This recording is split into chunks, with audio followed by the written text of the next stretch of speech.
Hey guys, so welcome back to my YouTube channel. 저는 당만 디는 비 탐내로 나나는 저희 하다고 보지만 하던 게 안되는 많이 세우는 비디오 공부하는 데. 저 매야 정nya 안세거든 돌아잡다 매트릭 안자는 지리자 베리자라 해봐요. 아래 베리자라고 그방은 맞장 마크만 하당 아래 베니 takang jebet kusi ang bitamanku reza sabaikor bauna sana a래 베니 크루이 자이퍼 nangu badin mark man hayakai basarwa fail dadang serba third division mandang bitamanku a래 베니 크루 bangsin reza sabaikor bau जाहाथे इयुनाव आरो मोजां result खालामबावनो हायो बेखौ आं आसा खालामो थ' दिनै आङो मेट्रिकनि आनजादनि सायाव बा मेट्रिक आनजादनि खांनायनि उनाव बा फेल जाबा फेलियर जाबा बा नांगौ बादि मार्क मोनाब्ला माबायदि फरायनांगौ माबायदि खालामनांगौ बेनि सोमोन्दै आं अलरेडि भिडिअ बानायखाबाय आरो जुदि नोंथांमोना नायाखैब्ला आं बे आइ बटनाव भिडिअखौ होगोन नोंथांमोना क्लिक खालामना नायबानो जाबाय आरो बेनि सोमोन्दै बा कलेज सिलेक्शन स्ट्रिम सिलेक्शन्स बायदिनि सोमोन्दै आं आगोलाव नोंथांमोना निश्चय भिडिअफोरखौ नुवाखै बेनि सोमोन्दै आं भिडिअ बानायबाय थेवब्लाबो आं बेखौ लानानै दिनै मोनथाम टपिकनि सायाव दिनै भिडिअखौ बानायनो सानदों दा जायफोर मेट्रिक आनजाद जादों दा गोबाङानो कनफिउज जादों जे माबे कलेजाव लानांगौ प्राइभेटाव लानांगौ गभर्नमेन्टआव लानांगौ बा बेबायदिनो सिलेक्शन स्ट्रिम सिलेक्शन बायदिफोराव गोबां कनफिउजन जायो साइन्सआव लानांगौ ना आर्ट्सआव लानांगौ स' बेफोरबायदि प्रब्लेम कन्टिनिउ सल्भ खालामनो थाखाय दिनै बे भिडिअखौ बानायदों स' दिनै गोबाङानो जोंनि गामिनि खाथि सुबुंफोरा दा गासिबो उत्साह होगोन जे मोजां मार्क मोननाय स्टुडेन्टफोरखौ बेबायदि उत्साह जे मोजां कलेजाव लानांगौ मोजां कलेजाव एडमिसन लानांगौ बेबायदि मोनसे उत्साहया जोंनि थुलुंगाया जोंनि गामिनि सानैसो गोरों गोरा सुबुंफोरनिफ्राय फैयो बेबायदिनो बायदि करन कलेज बायदि गिदिर गभर्नमेन्ट कलेजफोराव लानायनि मोनसे बिथोना जोंनि सानैसो गोरों गोरा सुबुंफोरा होयो आरो बेबायदिनो मोनसे गावनियावबो मोनसे उत्साह फैयो जे आं एसेबां बुरजा मार्क मोनदों बेनिखायनो बे एसेबां बुरजा मार्कआ कटन कलेज बायदि गोबां गिदिर कलेजफोरनि थाखायसो साबजाथाव बेबायदि मोनसे साननाया गावनियावबो मोनसे फैयो आरो बेबायदि साननायनि थाखायनो जोंनि गोबां स्टुडेन्टफोरा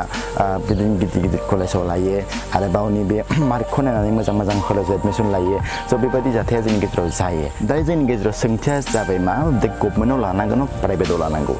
बे मोनसे गिदिर सोंथि आरो बेफोर कनफिउजननि थाखायनो दिनै स्टुडेन्टफोरा सोरबा गभर्नमेन्टआव लानानै सोरबा आन्दायनांदों सोरबा प्राइभेटआव लानानै सोरबा आन्दायनांदों स' बेबायदि मोनसे कनफिउजना जोंनि गेजेराव फैयो स' नोंथांमोना सिगाङाव नाहर जे गभर्नमेन्टआव फरायग्रा सुबुंफोरा साबेसे मोजां रिजाल्ट खालामनो हादों बा प्राइभेटआव फरायनाय फरायसाफोरा साबेसे मोजां रिजाल्ट खालामनो हादों बेखौ नाहर सिगाङाव नाहर जे सोर माबायदि रिजाल्ट खालामदों बेखौ नाहरनानै नोंथांमोना सिलेक्सन खालामनो जाबाय आंनि मथे आं दिनै नोंथांमोना आंनि एक्सपिरियेन्सनि सोमोन्दै खोथाखौ बुंगोन स' आं मोनसे समाव आंबो मेट्रिक आनजादखौ होदोंमोन आरो मेट्रिक आनजादाव आंबो पास जादोंमोन मोजां मार्क मोनदोंमोन आरो बे मार्कखौ लानानै आंबो एसे प्राउड फिल जादोंमोन जे आंबो मोनसे मोजां कलेजाव फरायगोन आं मोजां गिदिर कलेजाव फरायगोन बेबायदि मोनसे फिल आंनि गेजेरावबो फैदोंमोन बेनि थाखायनो आङो मोनसे गभर्नमेन्ट कलेजाव एडमिसन लादोंमोन आरो बे लानाय समाव बे एडमिसन लाखांनायनि उनाव जेब्ला क्लास जायो अब्ला क्लास जानाय समाव आंबोथ' बर' मिडियामनिफ्राय थांनाय नालाय बेनिखायनो इंराजिखौ बारा बुजि मोना आरो एसामिसखौबो बारा बुजि मोना जेब्ला क्लास रुमाव जहैयो अब्ला मास्टारा जेब्ला एसामिसाव बुंगोन बा इंलिसाव बुंगोन अब्ला बुजिनाया जोबोद खममोन आरो माने बुजिखौनो मोनामोन जायनि थाखाय आंनि जे फरायनाय बे फरायनाया गोबां डाउन जालांदोंमोन आरो गावखौनो एसेबां गाहायथिं सानना लायोमोन माने सासे स्टुडेन्टआ जेब्ला मेट्रिक आनजाद उथ्रिनानै जुदि फैयोब्ला मार्क गोबां मोननानै जुदि बुरजा लानानै फैनायनि उनाव जुदि मोनसे कलेजाव हाबो आरो बे कलेजाव हाबनायनि उनाव जुदि जेबो खोथाखौनो बुजि मोना मास्टारनि बुंनायनि खोथाखौनो बुजि मोना सासे स्टुडेन्टआ माने जोबोद गावखौनो लोरबां मोनलाङो गावखौनो जेबो हाथारि जेबो बुजि मोनथारि ओरै सासे गावखौनो मोनलाङो बेबायदि मोननाया बयनावबो जायो आरो जायनि थाखाय दिनै बेबायदि जाथायफोरनि थाखायनो गोबां स्टुडेन्टफोरा सोरबा दिनै साइन्सआव लानाया आर्ट्सआव बास्लायदों बा गभर्नमेन्टआव फरायनाया दिनै प्राइभेटआव फरायहैदों बा बेबायदि मोनसे जाथाया जोंनि गेजेराव सोलिगासिनो दं आं बेनिखायनो नोंथांमोन दिनै कनफिउजनखौ डाइरेक्टलि क्लियार खालामनो हागोन जे स्ट्रिमखौ माबेयाव सिलेक्ट खालामनांगौ कलेजखौ माबेयाव सिलेक्ट खालामनांगौ दिनै आं मोनसे समाव आंबो बेबायदि गभर्नमेन्ट कलेजाव फरायनानै आंबो बेबायदि कनफिउजन जानानै बा जेबो हाथारलाय गावखौनो जोबोद लोरबां मोनलांनानै आङो बे गभर्नमेन्ट कलेजखौ गारनानै आं मोनसे प्राइभेट कलेजाव एडमिसन लादोंमोन थिग बेबायदिनो मोनसे जाथाया जोंनि गेजेराव सोलिगासिनो दङ आंल' नङा गोबां स्टुडेन्टफोरनि गेजेरावनो बेबायदि मोनसे जाथाया सोलिदों जायनि थाखाय आं दिनै नोंथांमोननो बेखौ खोथाखौ बुंदों मानोना आं गावनि एक्सपिरियेन्स मोनदों बेनिखायनो आं दिनै नोंथांमोननो बे खोथाखौ शेयार खालामनो सानदों जों दिनै नोंथांमोननो बे गभर्नमेन्ट कलेज आरो प्राइभेट कलेज जों बे मोननै सिलेक्शननि खोथाखौ आं बुङो दा जोंनि गोबां स्टुडेन्टफोरनि गेजेरावनो बा गार्जेनफोरनि गेजेरावनो बेबायदि मोनसे कनफिउजना फैयो जे गभर्नमेन्ट कलेजाव होनांगोन होनो हामगोन ना प्राइभेट कलेजाव होनो हामगोन बे मोनसे कनफिउजना फैयो स' दिनै गभर्नमेन्ट कलेजाव नोंथाङा जुदि होनाय लोगो लोगो मोजां गभर्नमेन्ट कलेजखौ नोंथाङा सिलेक्ट खालामग्रोनांगोन एसे फरायनाय परिस्थिति गैयि बा स्टुडेन्टनि जेबो एनभायरनमेन्ट गैयि बेफोर कलेजफोराव जुदि फरायहोयोब्ला नोंथांनि गथ'आ निस्सय डाउन जागोन बेनिखायनो नोंथाङा गभर्नमेन्ट कलेजखौबो मोजां कलेजखौ बासिनो रोंनांगोन बयबो सानो जे फरायनाया गावनि सायावसो दिपेन्ड खालामो कलेजा जियानो जाया होननानै नंगौ बे खोथाया जे गावनि सायावसो गासैबो सोनारो होननानै खिन्थु कलेजनि सायावबो एसे एनै सोनारो बेनिखायनो कलेजखौबो मोजां नांगोन अब्लासो मोजां रिजाल्ट खालामनो हागोन जुदि नोंथाङा जुदि हायार सेकेन्डारिफ्राव मोजां रिजाल्ट खालामनो लुबैदोंब्ला गभर्नमेन्टआव फरायनानै जुदि मोजां रिजाल्ट खालामनो लुबैदोंब्ला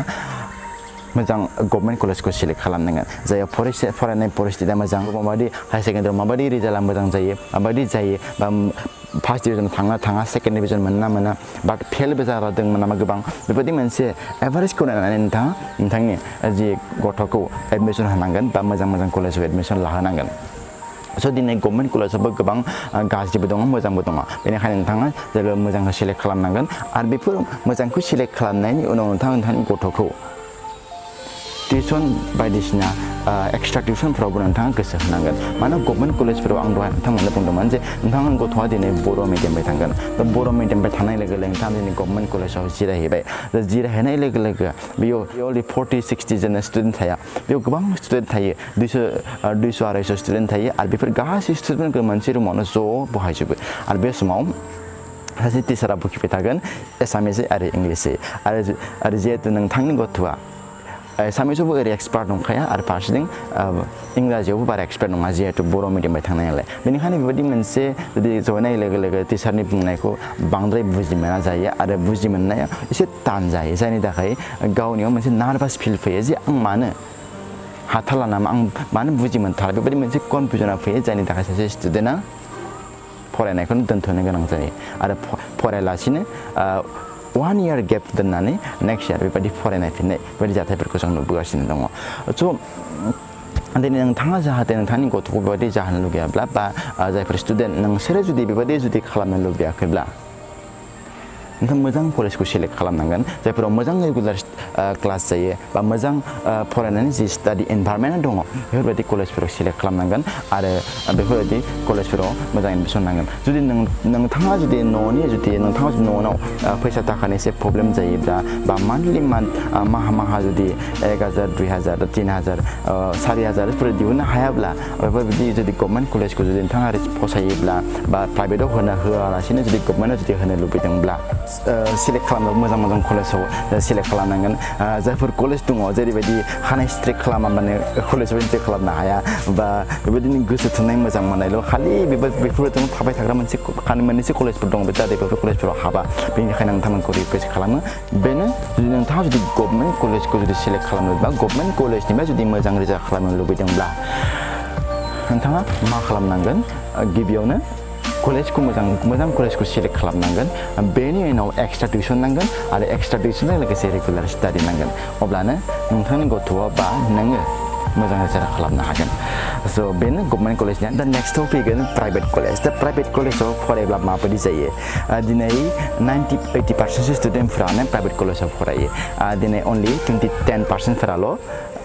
बे गभर्नमेन्ट कलेजफोराव फरायो जायफोर फैसा थाखानि प्रब्लेम बा मान्थलि फैसा दिहुननो हाया बा सोरबा फैसा थाखाखौ दिहुननो हायोब्लाबो गथ'नि थाखाय फैसा बाहाया बेफोरबायदि न'खरनि स्टुडेन्टफोरा बे गभर्नमेन्ट कलेजफोराव फरायो स' दिनै नोंथाङा प्राइभेट कलेजाव होनाय लोगो लोगो नोंथांनि गथ'खौ बे प्राइभेट कलेजनि इनचार्ज बा टिचारफोरा जोबोर एसेब्लाबो नोजोर होगोन आरो बे नोजोर होनाय समाव नोंथांनि गथ'आ एसेब्लाबो फरायनो गोसो जागोन बा नोंथांनि बे गथ'नि एसे रोंनायजों आरो बे टिचारफोरनि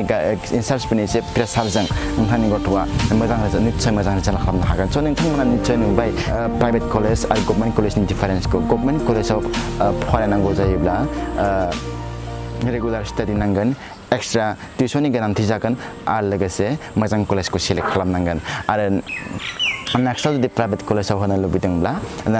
प्राइभेट कलेजाव गोबां बेनिफिट दङ नांगौ बायदि नट्स पार्टिखौ मोनगोन जेबो एक्सट्रा टिउसननि गोनांथि जाया मोजां टिचारफोरा जायफोर टिचारफोरा नोंथांनि गथ'जों मोजाङै सोमोन्दो थाबाय थागोन बेखौ माबायदि फरायनांगौ माबायदि फरायनाङा बेनि सोमोन्दै टिचारफोरा गुरुत्व लागोन स' बेफोर खोथाया स' नोंथाङा जुदि आंनि बादिब्ला नोंथाङा जुदि फैसा थाखा एसे खरस खालामनो हायोब्ला प्राइभेटाव होनायानो मोजां मानोना गभर्नमेन्ट होनाय लोगो लोगो गभर्नमेन्टआवबो नोंथाङा टिउसननि गोनांथि जाखायो बेनिखायनो टिउसननि थाखायबो नोंथाङा फैसा थाखा खरस खालामनांगोन जुदि नोंथाङा प्राइभेटाव होबाबो बे खरसानो स' नोंथाङा सिलेक्ट खालामदों माबे मोनसे मोजां नङा आं रावखौबो प्रेसार होनो साना मानोना आङो आंनि जे एक्सपिरियेन्स आं दा प्राइभेटाव फरायनानै आङो एसेब्लाबो मोजां नलेज मोननो हादों बेनिखायनो आं सानो आंनि मथेब्ला प्राइभेटाव होनायानो मोजां स' नोंथाङा सिलेक्ट खालामदो माबे मोनसेया प्राइभेटआ मोजां जागोन ना गभर्नमेन्टआ मोजां जागोन बेखौ नोंथाङा सिलेक्ट खालामदो दा नेक्स्टआव फैदो स्ट्रिम सिलेक्सन दा स्ट्रिमखौ जों मायाव लागोन दा गोबां स्टुडेन्टफोरनियानो दा कनफिउजन जादों आं साइन्सआव लागोन ना आर्ट्सआव लागोन आंथ' मेथ्सआव गोबां मोनदों आंथ' साइन्सआव गोबां मोनदों आं साइन्सआव लानो हांगोन बा सोरबा सानगोन बा आङो मेथ्सआव गोबां मोनदों साइन्सआव मोजां मोनदों थेवब्लाबो आं आर्ट्सआवनो लागोन बेनि मोनसे कनफिउजना जोंनि गेजेराव फैयो बा स्ट्रिम सिलेक्सननि बेलायाव दा बयबो गामिनि सुबुं सोरबा सानैसो गोरों गोरा सुबुं बा न'खरनि बिमा बिफाफोरा गावनि गथ'खौ जुदि एसे एनै जुदि मोजां मार्क मोनदोंब्ला गावनि गथ'खौ साइन्सनि फारसे नारथ'हरनायखौ जों नुनो मोनो जायनि जाहोनाव सासे स्टुडेन्टआ जुदि साइन्सनि फारसे गोसो गैयाब्लाबो बा साइन्सखौ एसेबां इन्टारेस्ट गैयाब्लाबो सासे स्टुडेन्टखौ साइन्सनि फारसे नारथ'हरो जायनि जाहोनाव लास्टआव थांनानै हायार सेकेन्डारि बेलायाव आरो फिन उसाबादाव गोदाव सोराव जानांगौ जायो स' दिनै नोंथाङा नायनो थाङोब्ला गोबां साइन्सनि फारसेबो गोबां स्कप दङ आरो आर्ट्सनि फारसेबो गोबां स्कप दङ बेनिखायनो बेफोर स्कपखौ नायनानै नोंथाङा नोंथांनि गथ'खौ एडमिसन होनाङा नोंथांनि गथ'खौ नोंथांनि बे रिजाल्टनि सायाव नायनानैसो नोंथाङा गथ'खौ दा एडमिसन होनांगोन जे हायार सेकेन्डारियाव माबायदि रिजाल्ट खालामनो हागोन बेखौ नायनानैसो नोंथाङा दिनै नोंथांनि गथ'खौ एडमिसन होनांगोन जे बे गथ'आ आर्ट्सनि फारसे केपाबिलिटि दं ना साइन्सनि फारसे केपाबिलिटि दं बेखौ मोजाङै बिजिरनानै नोंथाङा नोंथांनि गथ'खौ एडमिसन होबानो जाबाय आरो जोंनि गेजेराव सानैसो दङ जायफोर दुगानि थाखायनो एडमिसन लायो बा दुगानि थाखाय बा आं एसेबां मार्क बुरजा मोनदों मेट्रिकआव गोबां मार्क मोनदों बेबायदि आं साइन्सआव लागोन बेबायदि मोनसे साननाया सानैसो स्टुडेन्टफोरनि दङ जायनि थाखाय लास्टआव थांनानै मा साइन्सखौ ज्राब गारनानै आर्ट्सआव फरायफिननांगौ जायो थ' बेबायदि मोनसे जाथायफोरा जोंनि गेजेराव सोलिबाय थायो जाहाथे बेफोरबायदि जाथाया जाया बेनि थाखायनो आं नोंथांमोनखौ दिनैनि बे भिडिअनि गेजेरजों फोरमायदों दिनै नोंथांमोना आंनि एक्सपिरियेन्सनि खोथाखौ बुंदों सोरनिबा खोथाखौ मिथिनानै बा मेट्रिक उनाव माबायदि फरायनांगौ बेफोर खोथाखौ लानानै आं नोंथांमोन दिनै खोथाखौ बुङाखै मानोना आङो जि लाइफआव जि मोन्दों हायार सेकेन्डारियाव माबायदि फरायबोदों बा गभर्नमेन्टआव माबायदि फरायबोदों बेफोर खोथाखौ लानानैसो आं दिनै नोंथांमोननो बे खोथाखौ शेयार खालामदों स' दिनैनि भिडिअ बेखिनियानो भिडिअखौ मोजां मोनब्ला लाइक खालाम शेयार खालाम आरो लोगोसे चेनेलखौ साबस्क्राइब खालाम थेंक इउ